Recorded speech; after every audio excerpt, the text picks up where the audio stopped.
They were saying it's the same way that they talked about that they talk about abortion. But if I could just get a yes or no, because your running mate, J.D. Vance, has said that you would veto it if it did come to your desk. Well, I didn't discuss it with J.D. In all fairness, J.D.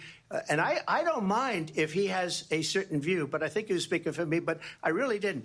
Look, we don't have to discuss it because she'd never be able to get it, just like she couldn't get student loans. They couldn't get student loans. They didn't even come close to getting student loans. They taunted young people and a lot of other people that had loans.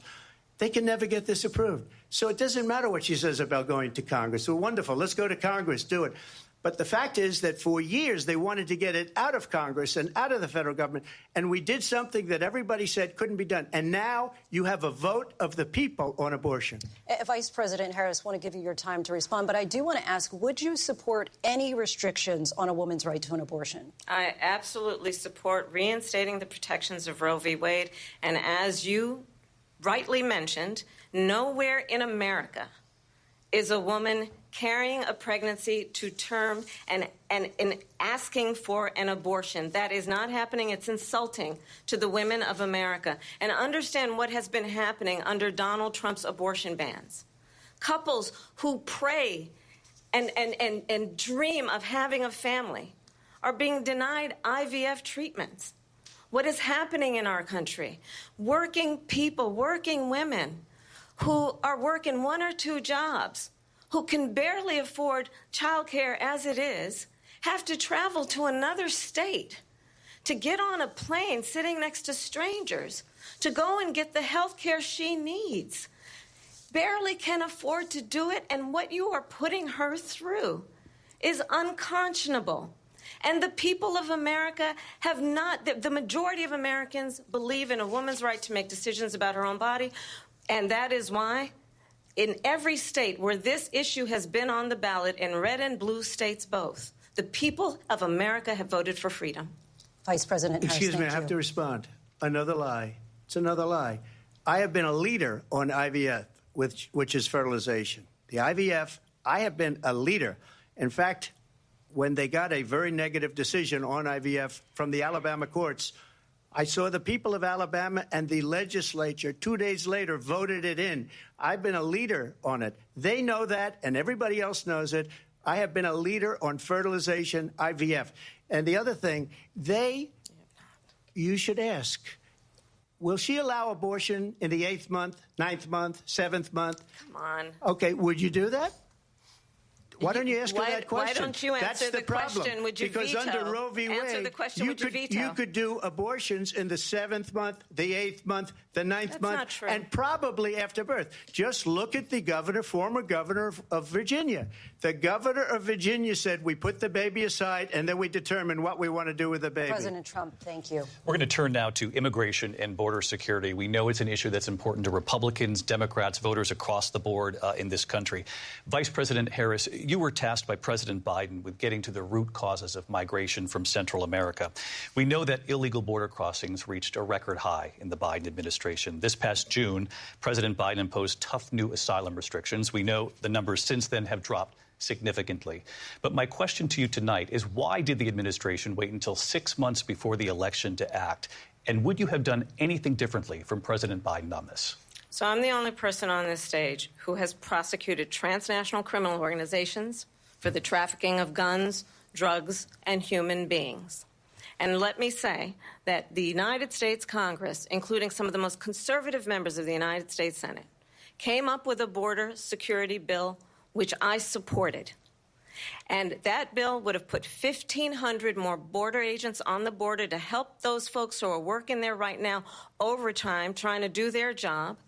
It would have allowed us to stem the flow of fentanyl coming into the United States.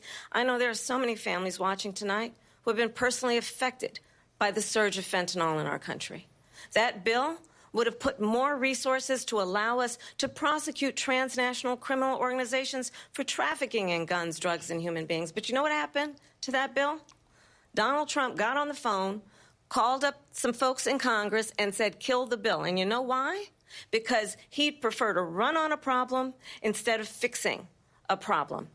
And understand, this comes at a time where the people of our country actually need a leader who engages in solutions, who actually addresses the problems at hand. But what we have in the former president is someone who would prefer to run on a problem instead of fixing a problem. And I'll tell you something, he's going to talk about immigration a lot tonight, even when it's not the subject that is being raised. And I'm going to actually do something really unusual, and I'm going to invite you to attend one of Donald Trump's rallies, because it's a really interesting thing to watch. You will see during the course of his rallies, he talks about fictional characters like Hannibal Lecter. He will talk about windmills cause cancer. And what you will also notice is that people start leaving his rallies early out of exhaustion and boredom. And I will tell you, the one thing you will not hear him talk about is you. You will not hear him talk about your needs, your dreams, and your desires. And I'll tell you, I believe you deserve a president who actually puts you first, and I pledge to you that I will. Vice President Harris, thank you. President Trump, on that point, I want to get your response. Well, I would like to respond. Let me just ask, though, why did you try to kill that bill, and successfully so? That would have put thousands of additional agents and officers on the border. First, let me respond as to the Please. rallies. She said people start leaving. People don't go to her rallies. There's no reason to go. And the people that do go, she's bussing them in and paying them to be there, and then showing them in a different light. So she can't talk about that. People don't leave my rallies. We have the biggest rallies, the most incredible rallies in the history of politics. That's because people want to take their country back. Our country is being lost. We're a failing nation. And it happened 3.5 years ago. And what's going on here, you're going to end up in World War III, just to go into another subject. What they have done to our country by allowing these millions and millions of people to come into our country, and look at what's happening to the towns all over the United States. And a lot of towns don't want to talk. It's not going to be Aurora or Springfield. A lot of towns don't want to talk about it because they're so embarrassed by it. In Springfield, they're eating the dogs, the people that came in. They're eating the cats. They're eating the pets of the people that live there. And this is what's happening in our country, and it's a shame. As far as rallies are concerned, as far as the reason they go is they like what I say. They want to bring our country back. They want to make America great again. It's a very simple phrase, make America great again. She's destroying this country, and if she becomes president, this country doesn't have a chance of success. Not only success, we'll end up being Venezuela on steroids. I just want to clarify here. You bring up Springfield, Ohio, and ABC News did reach out to the city manager there. He told us there have been no credible reports of specific claims of pets being harmed, injured, or abused by individuals within the immigrant community. Well, I've seen people on television. Let me just say here, this is the people on television say my dog was taken and used for food. So maybe he said that, and maybe that's a good thing to say for a city manager. I'm not taking this from television. But the people on television saying their dog was eaten by the people that went there. Again, the Springfield city manager says there's no evidence of that. Vice President Harris, I'll let you respond to the rest of what you've heard. You talk about extreme.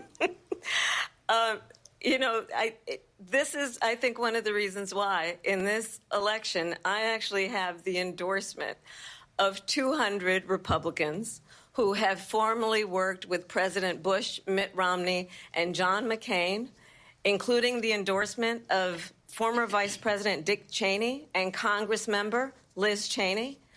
And if you want to really know the inside track on who the former president is, if he didn't make it clear already, just ask people who have worked with him. His former chief of staff, a four-star general, has said he has contempt for the Constitution of the United States. His former national security advisor has said he is dangerous and unfit. His former Secretary of Defense has said the nation, the republic, would never survive another Trump term.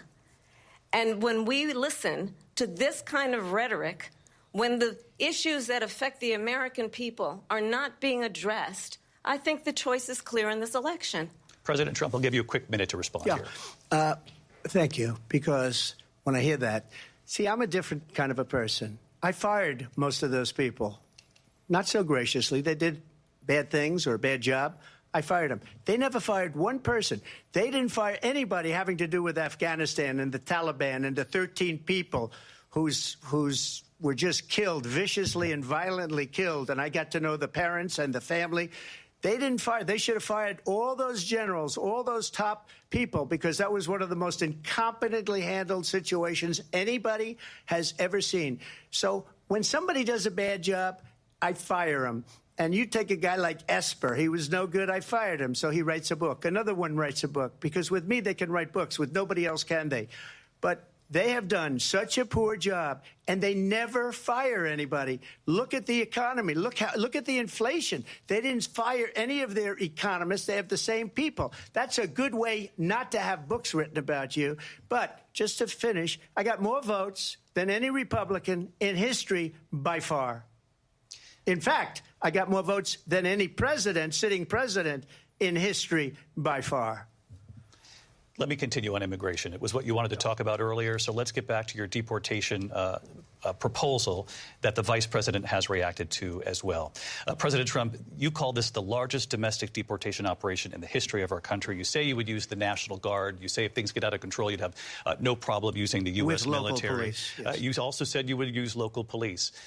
How would you deport 11 million undocumented immigrants? I know you believe that number is much higher. Take us through this. What does this look like? Will authorities be going door to door in this country? Yeah, it is much higher because of them. They allowed criminals, many, many millions of criminals. They allowed terrorists. They allowed common street criminals. They allowed people to come in, drug dealers, to come into our country. And they're now in the United States and told by their countries like Venezuela, don't ever come back or we're going to kill you. Do you know that crime in Venezuela and crime in countries all over the world is way down? You know why? Because they've taken their criminals off the street and they've given them to her to put into our country. And this will be one of the greatest mistakes in history for them to allow. And I think they probably did it because they think they're going to get votes.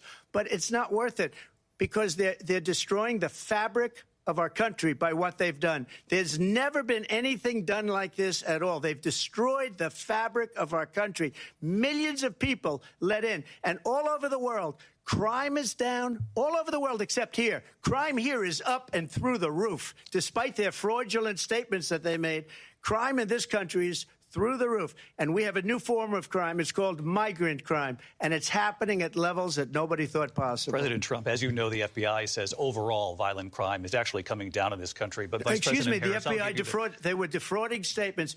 They didn't include the worst cities. They didn't include the cities with the worst crime. It was a fraud. Just like their number of 818,000 jobs that they said they created turned out to be a fraud. President Trump, thank you. I'll let you respond, Vice President Harris. Well, I think this is so rich coming from someone who has been prosecuted for national security crimes, economic crimes, election interference, has been found liable for sexual assault, and his next big court appearance is in November at his own criminal sentencing.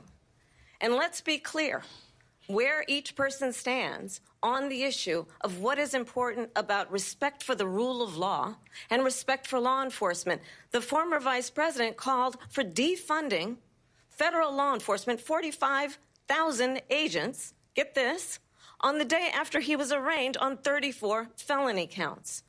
So let's talk about what is important in this race. It is important that we move forward, that we turn the page on this same old tired rhetoric and address the needs of the American people, address what we need to do about the housing shortage, which I have a plan for, address what we must do to support our small businesses, address bringing down the price of groceries. But frankly, the American people are exhausted with this same old tired playbook. Vice President Harris, thank you. Excuse me. Every one of those cases was started by them against their political opponent. And I'm winning most of them, and I will win the rest on appeal. And you saw that with the decision that came down just recently from the Supreme Court. I'm winning most of them. But those are cases, it's called weaponization. Never happened in this country. They weaponized the Justice Department. Every one of those cases was involved with the DOJ, from Atlanta and Fani Willis to the Attorney General of New York and the DA in New York. Every one of those cases. And then they say, oh, he's a criminal. They're the ones that made them go after me. By the way, Joe Biden was found essentially guilty on the documents case. And what happened in my documents case? They said, oh, that's the toughest of them all. A complete and total victory 2 months ago. Supreme Court recently